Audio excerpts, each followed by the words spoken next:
Daí, galerinha, aqui Turismo Youtuber mais uma vez trazendo um vídeo para vocês sobre torturas, né? Eu já fiz os 7 capítulos lá, os 7 episódios do caso Guaratuba, agora tô entrando em outros casos. Então nesse vídeo eu resolvi trazer para vocês, contrapor um vídeo e outro e mostrar para vocês que essa coisa de tortura já acontece há muito tempo no Brasil. Então, esse caso dos irmãos Naves, ele tem mais de 55 anos na época que aconteceu o caso Evandro. Então, o que eu chego a uma conclusão, né? Uma análise, vendo as duas coisas, não foi só erro judicial. Isso foi um erro de governo, de sociedade, de cultura, por ter acreditado que técnicas de tortura seja eficaz para alguém confessar alguma coisa. Qualquer um que for torturado vai confessar o que eles querem. Você, sua mãe, seu amigo, seu irmão, seu pai, qualquer pessoa. Os 7 inocentes de Guaratuba foram torturados com as técnicas mais modernas, né? Eles usaram choque eletromagnético e algumas torturas mais antigas do tempo dos Naves, né? Os Naves tiveram dente arrancado, unha arrancada. Eles apanharam, as mulheres foram estupradas, crianças ameaçadas.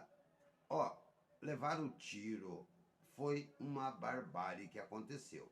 Então, qualquer um que passe por torturas vai confessar qualquer coisa. A única eficácia da tortura é deixar livre os verdadeiros culpados de um crime. Porque quem for inocente e for torturado só vai confessar para cessar a dor física e psicológica. Beleza, galerinha? Então, curta esse vídeo, deixa um joinha legal, se inscreve no canal, seja membro do canal, colabore lá. É baratinho, 199, 299, para ser um membro ouro. É 499. É super baratinho, galera. Vamos lá, seja membro do Turismo Youtuber para que ele se fortaleça e possa trazer muito mais vídeos para vocês. É isso aí. Vamos pro vídeo, galera. Turismo no Youtuber Davi Soares. Eu, sendo um dos 7 injustiçados do caso Guaratuba, venho compilando e falando sobre os erros judiciários no Brasil. Então, hoje vou lhes apresentar um caso dos irmãos Naves que aconteceu no ano de 1937. Isso demonstrando que este problema existe no Brasil já há algum tempo. Este caso é de 2 irmãos, Sebastião e Joaquim, e um primo ambicioso, com quem eles tinham um pequeno negócio de compra e venda de produtos alimentícios, lá na cidade do Araguaia, no estado de Minas Gerais. A compilação deste vídeo se atém também ao processo e aos fatos que o cercam, conforme estão relatados e documentados no livro do advogado defensor dos irmãos Naves. Aqui vamos fazer um tour no maior erro judiciário do Brasil. Os erros judiciários no Brasil sempre aconteceu por abuso de poder policial. O abuso de poder policial foi herdado da ditadura militar, que usava de brutalidade e arbitrariedade para valer seus interesses políticos ou julgamentos precipitados, quando não é o papel da polícia e nunca foi julgar, e sim investigar, trazer provas ao inquérito policial para que o juiz analise e faça a denúncia ao Ministério Público, que dará continuidade ao processo acusatório. Se o juiz entender que as provas no inquérito não for consistente para uma denúncia, ele devolve ao delegado para que seja feita novas diligências e novas provas sejam encontradas. Pois, quando a polícia faz o papel de juiz, o que obviamente acontece é isso, tende a levar a injustiças hediondas e irreparáveis prejuízo para as pessoas acusadas de um crime. Ivan Mizanzuki, professor universitário, autor do podcast e pesquisador, disse que seu maior objetivo em trazer o caso Evandro ao público brasileiro é demonstrar como foi as investigações e prisões dos acusados no caso Guaratuba, e também dar informações ao público brasileiro de como funciona o nosso sistema judiciário. E às vezes pode ser falho. Por isso, acho muito importante divulgar e fazer comparações entre esses dois casos, o caso dos irmãos Naves e o caso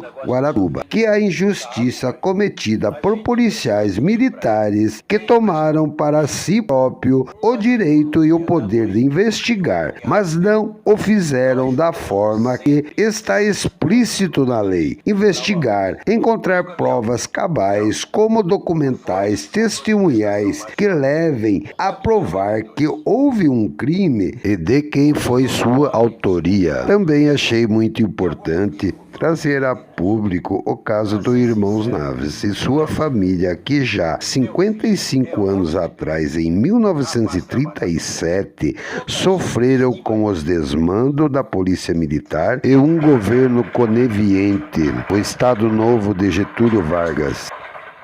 Neste caso e em muitos outros casos que aconteceram no Brasil, dando exemplo nesse com os irmãos Naves e também o caso Guaratuba, a gente percebe que a sociedade tem uma grande contribuição na condenação e sofrimento dessas pessoas. Por quê? Eles aceitam, na sua ignorância, aceitam o que a polícia fala, o que o jornal fala. Logo se explode na cidade o achismo. Eu acho isso, eu acho aquilo, o dinheiro pode levar a pessoa a cometer delito. Mas agora o que eu penso, uma cidade pequena como Araguaia, tenho certeza que eles moravam ali, todo mundo sabia quem eram os irmãos Naves e também o primo Benedito, né? Porque o primo Benedito não era uma pessoa de boa índole, ele devia muito dinheiro na cidade, gostava de farrear nas casas do Baixo Meretrício, emprestava dinheiro. Nesse caso aqui, o que se fala é que ele emprestou dinheiro do pai, do cunhado e as economias da mãe e foi investir nos cereais que ele achava que ia ganhar uma grana bem legal. O que acontece? O cereal, o arroz, no caso que ele comprou, teve uma baixa tremenda, ele teve prejuízos, foram vendeu bem abaixo do que ele esperava. Com o dinheiro, ele deve ter pensado, pô, meu pai, minha mãe, meu cunhado, não estou roubando de ninguém, sim da minha própria família, o que ele fez. Mas ele devia dinheiro para outras pessoas. As suas dívidas passavam de 100 contos de réis, era um bom dinheiro na época, e era o que ele devia para o povo também, além de sua família. Na época, era muita grana.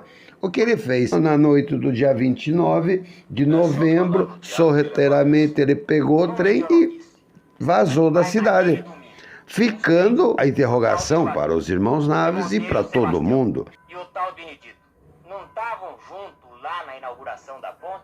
Estavam, uai, eu até falei com eles. Como o delegado civil do município não encontrou elementos para esclarecer ou responsabilizar ninguém para o desaparecimento do Benedito, em 29 de dezembro, assume a delegacia com cargo de delegado especial o tenente Francisco Vieira dos Santos. Naqueles dias, Dona Ana recebe a visita de Zé Prontidão, que teria vindo à cidade à procura de um cachorro fugido de seu patrão. E, nas conversas, ele ouve ela falar o nome do Benedito, então lembra que um homem com esse mesmo nome, Benedito Pereira, esteve em Uberlândia há um mês mais ou menos. A família, feliz com essa notícia, corre na delegacia levar as boas novas ao delegado e assim colaborar e encontrar o seu primo. pois eles estão muito preocupados. Mas, pelo visto, o senhor tenente delegado não acreditou muito na história. O tenente Vieira já tinha formado a sua opinião sobre o desaparecimento de Benedito, devido aos achismos que ele escutou pela cidade, as conversas e os murmúrios que se ouvia pelos cantos. Se fosse um delegado sério e com desejo de justiça, ele teria exaurido todos os recursos para comprovar essas informações, procurar e saber realmente para onde que o tal do Benedito foi. Mas não, pois ele já estava com a sua convicção formada, ele já estaria acreditando seriamente que os irmãos Naves eram os culpados pelo desaparecimento do Benedito e o sumiço dos 90 contos de réis. Com a prisão de Joaquim, o tenente Francisco Vieira dá início ao martírio da família Naves. Sebastião, preocupado com o destino de sua família, procura um amigo para deixar algum dinheiro que lhes restavam devido às pressões que eles estariam sofrendo dali para frente, mas esse amigo se recusa a ficar com o dinheiro de Sebastião, pois também teme pela sua vida e medo de ser envolvido no caso, pois a pressão em cima dos Naves era grande. Isso eu não posso. Sou seu amigo, mas tem que compreender. Mas como é que te chamam por aí? Tenente Vieira manda buscar Zé Prontidão em Uberlândia, mas não é para ajudar os irmãos, e sim para fechar o cerco em volta deles para que sua investigação tome o rumo que ele quer, conforme a sua convicção. Zé Prontidão é levado para o porão, onde já está Joaquim e sua mãe, onde ele é torturado para dizer que tudo aquilo era a armação de Dona Ana. O camarada se chamava Benedito. Benedito Pereira, tô bem lembrado. E depois? Depois do que, seu delegado? Você nunca mais viu tal camarada? Não, senhor, não vi. Este é o momento que você deve desistir de ver esse vídeo, pois as torturas são bárbaras e as atrocidades cometidas por esse tenente contra eles são horríveis. Responde, homem, eu quero dizer outra vez.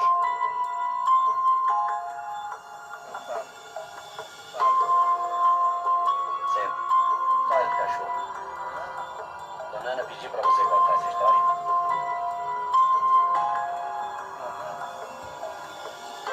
É, sim, Dona Ana. Ela pediu pra você contar essa história pra mim. Pediu. Mas essa história foi inventada. Foi, sim, senhor. Eu que inventei. Você então já conhecia o Joaquim antes de vir pra cá, não conhecia?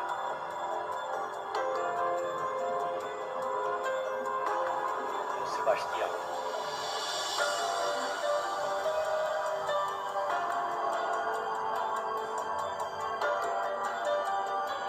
Vai dizer que não conhecia o Sebastião também, não? Isso. Mas quem foi que pediu pra você contar a mentira do Benedito do Bernardo?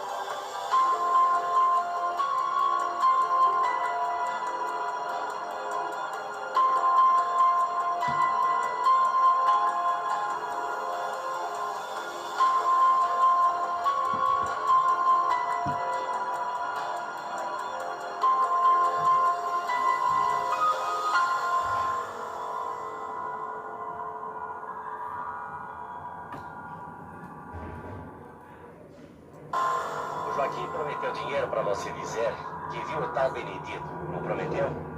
Prometeu. Depois o Joaquim pediu que você viesse aqui dizer que tinha visto o Benedito lá em Uberlândia, não foi? Hã? Foi ou não foi? Foi, sim, senhor. Escreva, Alberto. Testemunha jurada na forma da lei.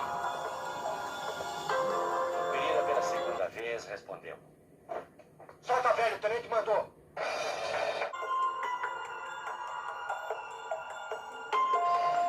Tente, pelo amor de Deus. Deus, me esconde, eu não posso mais, não tenho mais força, não posso, me esconde. Faz dia que eu não como, faz dia. Fiquei no porão fechado, frio. Bastião gritava, Quinca gritava. Era grito a noite toda sem parar. Não se podia fechar os olhos. Eu ouvi o grito do Bastião. Estava apanhando, apanhando, apanhando. Pela luz. Deus que me alumia, juro. Nós não merecemos esse castigo. Nós não fizemos nada. Tenho vergonha de contar o que nós passamos. O Quinca e o Bastião não diziam nada, são inocentes. Eles não podiam dizer nada. Aí batiam neles. Pancada atrás de pancada. Tenho até vergonha de contar. Não aguento mais. Tiraram a minha roupa. Me amarraram. Queriam ver meus filhos batendo. Queriam ver eles batendo a mãe, minha Nossa Senhora. Por que tanta desgraça? Eu gritava pra eles não dizer mentira. Podia espancar, podia bater. Mas não dizer as coisas que eles estavam inventando pra nós dizer. Quando o Bastião e o Quinca não quiseram fazer aquilo que eles estavam mandando, eles avançaram pra cima de mim. Me deram paulada até não poder mais. Não sei como me soltaram. Me mandaram embora dizendo pra eu não contar nada. Pra eu não abrir a boca. O Quinca e o Bastião ficaram lá, estão apanhando. Me soltaram. Foi caridade de Deus. Só porque sou velha me soltaram, só por isso. Mas o Quinca e o Bastião estão lá. Vão sofrer mais. Meus filhos não fizeram nada. Não merecem esse castigo. Por tudo que é sagrado, são inocentes. Não merecem esse castigo. E vão morrer. Pela minha vida, não fizeram nada. E vão morrer de pancada.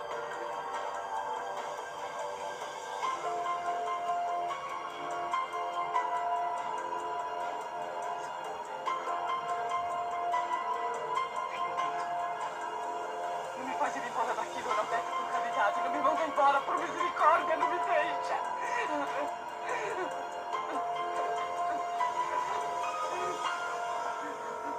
A senhora pode ficar aqui em casa, dona Ana. Ninguém mais vai maltratar a senhora. Eu garanto. Venha, dona Ana. A senhora precisa dormir, descansar. Venha. Eles são inocentes. Não fizeram nada. Cabe discutir agora a inocência, dona Ana. Eles vão morrer de pancada. Nada justifica. O que está acontecendo é ilegal. Meus filhos não vão aguentar. Vou fazer o que a lei prescreve, dona Ana.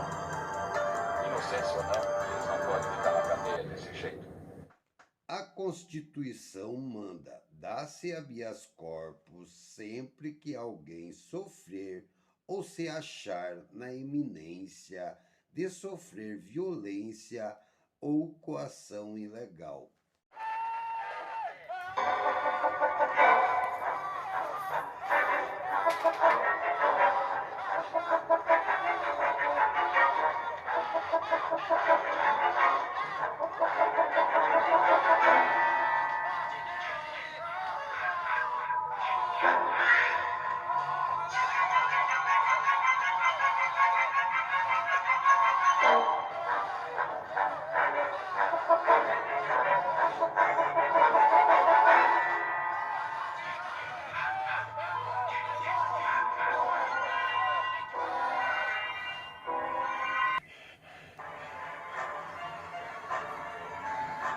Traz o homem.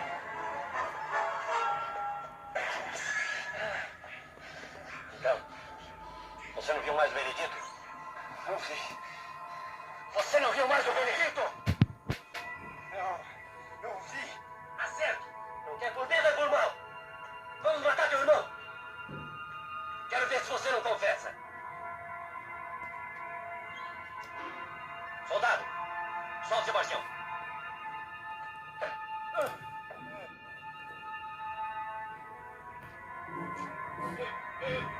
Leve-la pra baixo. Dá um tiro nele. Acabem com ele. Matem o Sebastião. Não faça isso, seu tenente. Não faça isso. Meu irmão não fez nada. Chega de sofrer. Fala. Mas eu não sei. Soldado.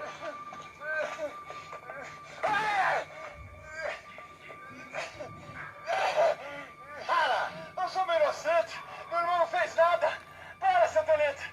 Para. Se você não confessar, vai morrer também. Fala. Dá um tiro nele. Não, para. Para, Milagre. Para.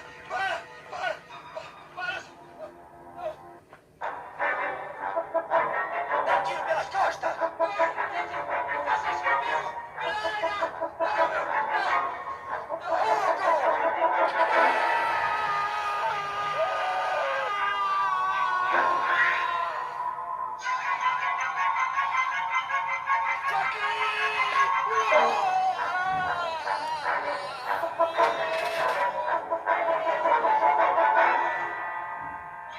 Agora é a tua vez. Não quer falar, vai morrer também. Vai falar? Fala!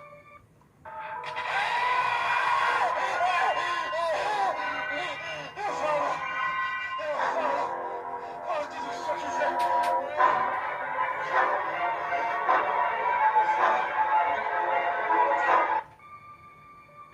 Foi aí então que vocês convidaram o Benedito. Não bastando que eles, tendo as confissões, teriam que ter a materialidade, no caso, o corpo e o dinheiro.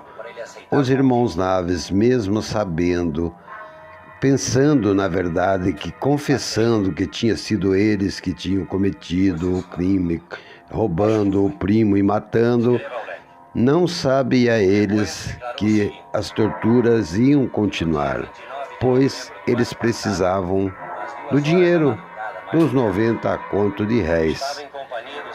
Isso é muito triste, você saber que a polícia faz isso até dias de hoje, pois uma pessoa que confessa um crime que não cometeu, como eles vão continuar a trazer as provas que vai provar realmente, porque tudo precisa de uma materialidade. Não dá para entender como funciona a cabeça de um torturador, de uma pessoa que não é fiel no que procura. Ele é polícia, ele tem que investigar, ele tem que provar que tem o crime, tem a arma do crime e também o fruto do que gerou o crime. Depois das torturas, da sevícia, de todo o sofrimento, ainda eles têm que fazer a reconstituição do crime que ele não cometeu. O que mais nos assusta em casos como esse é saber que ainda hoje no Brasil usa esses métodos eficazes, segundo eles, para descobrir, desvendar mistérios e crimes. Então a gente precisa lutar, denunciar, mostrar que isso não pode acontecer.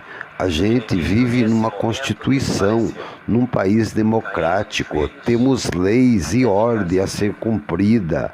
Então não devemos deixar isso continuar impune no Brasil.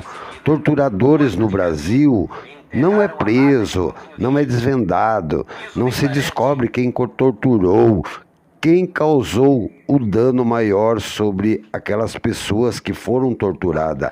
Eu falo isso respaldado. Fui um dos que já sofreu a tortura e que já passou por isso eu estou aqui compilando esse vídeo, mostrando essas imagens para que as pessoas, os futuros advogados, promotores, delegados de polícia, ou mesmo aqueles que forem servir a polícia militar, tenham mais coerência em tudo que se faz. Prestem atenção nessas imagens. Você vê ali, ó, o ator que representa o Joaquim, procurando, cavocando. O que esse homem espera encontrar? Ele talvez ali já está até pensando, eu quero encontrar, mas ele não vai encontrar nada ali, porque ele não guardou nada. Como que você vai achar uma coisa que você não guardou, que você não escondeu? Então fica difícil. A tortura dolorida no corpo como psicológico. A pessoa fica perdida, não sabe o que fazer. Gente, isso é horrível. Aí, ó, nesse momento, quem que entrou na dança? O amigo do Sebastião, o que ele foi levar um dinheiro lá e o amigo não quis se envolver. Mas mesmo assim, acabou caindo na peneira do Tenente Vieira. Tenente Vieira sagazmente vai de ponto a ponto. Ele tem um script ali, ó, construído, onde ele tem que preencher todas as lacunas do que ele imaginou que aquilo seria o crime, né? Acho eu que uma das coisas que leva militares a agir desta forma é porque na carreira da polícia militar ou você é graduado por bravura ou através de cursos de especialização. Mas tem esse tipo de bagaço incompetentes nas corporações militares que não têm competência para conseguir uma graduação por bravura ou então por cursos especializados. O que eles fazem? Eles tentam forjar, tentam pular essa parte através de tortura, prisão ilegal, mentira. E isso tinha que ser extirpado dos quartéis, porque isso só mancha o nome da própria polícia. Enquanto o advogado Alanil tentava de todas as formas sanar aquela injustiça, o tenente continua com suas barbárias, forçando Joaquim e Sebastião a envolver suas mulheres. No caso, Antônia Rita, mulher de Joaquim, e Italvina, mulher de Sebastião, foram submetidas a interrogatórios. O tenente Francisco ameaçou Antônia, dizendo que ia fazer coisas horríveis com sua filha e com ela também. Ela, sendo torturada, não aguentando as torturas, aceitou falar tudo o que ele queria. Etelvina também tentou se manter forte, disse até que o Sebastião tinha passado a noite com ela, mas diante de ameaça de sua blusa arrancada, de ser estrupada, ela também aceitou e concordou falar tudo que o seu tenente Vieira queria. Nesse momento, o advogado está ali com alvará de soltura, mas o juiz substituto se nega a fazer, dizendo que os irmãos já tinham sido libertados, mas isso é mentira. Aí vem o promotor.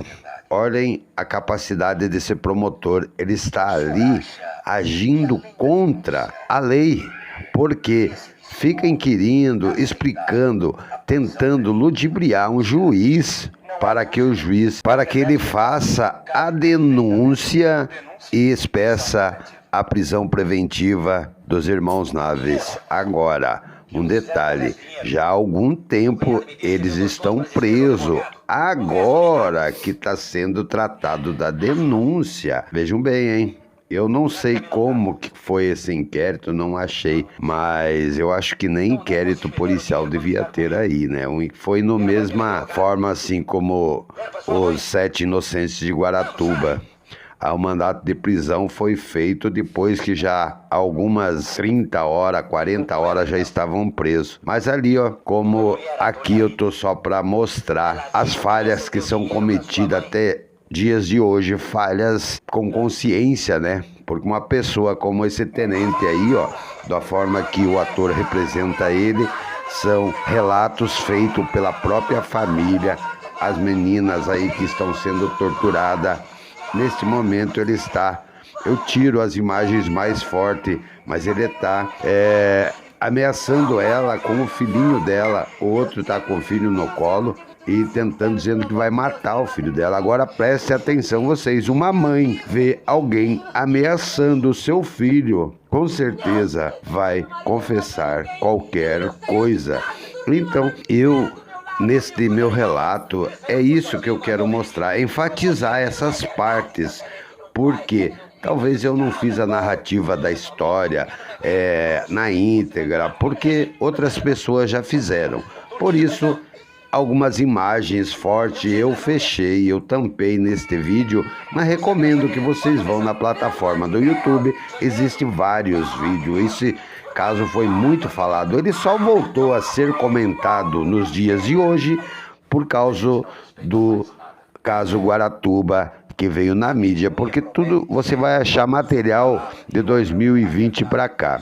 Ivan Mizunzuki é o anjo que trouxe essa história de novo a público, né? Ele falou do caso Evandro, tá na Globoplay, quem quiser também pode assistir os capítulos da Globoplay. São 8 capítulos, 7 falando do caso Evandro e mais um especial falando de João Bossi, né? Também foi o desaparecimento de um menino, Leandro Bossi, na mesma época. Então, eu espero que vocês estejam gostando desse vídeo, se indignem como eu me indigno com essas barbáries que ainda se cometem no judiciário brasileiro. No primeiro julgamento dos Naves, o advogado já consegue derrubar a máscara do senhor Francisco Vieira dos Santos, delegado e tenente da Polícia Militar, mostrando ali para todos na frente do juiz que não teria como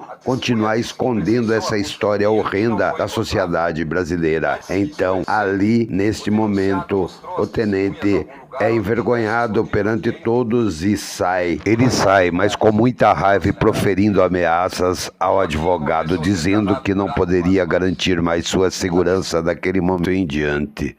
Então, os irmãos Naves são levados ao primeiro júri. Foi aí que Sebastião teve a sua chance, a primeira chance de falar a verdade, falar tudo que sofreu, falar tudo que o tenente fez contra ele e sua família, explanar, entregar, dizer, reclamar pela sua inocência. Esse menino sofreu e sofreu muito. Então, ele teve a sua primeira chance em dizer a verdade verdadeira, que era inocente. Qualquer um falava daquele jeito.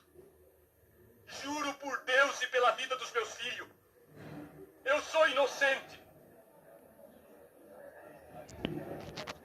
Joaquim, visivelmente com o seu psicológico abalado, não tinha outra coisa em mente a não ser gritar por socorro, pedir.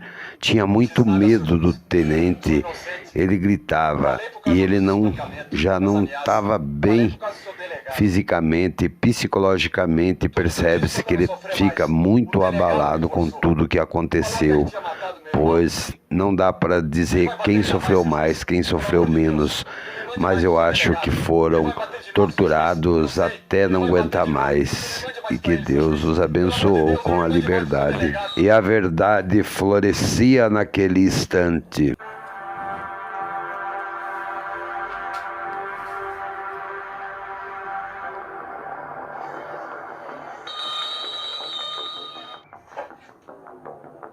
Em conformidade com as decisões do Conselho de Sentença, tomadas por maioria absoluta de votos, julgando improcedente a acusação levantada pela Justiça Pública contra os réus Sebastião José Naves e Joaquim Naves Rosa, eu os absolvo e mando que, transitando em julgada decisão, se debaixem seus nomes do rol dos culpados e sejam postos em liberdade.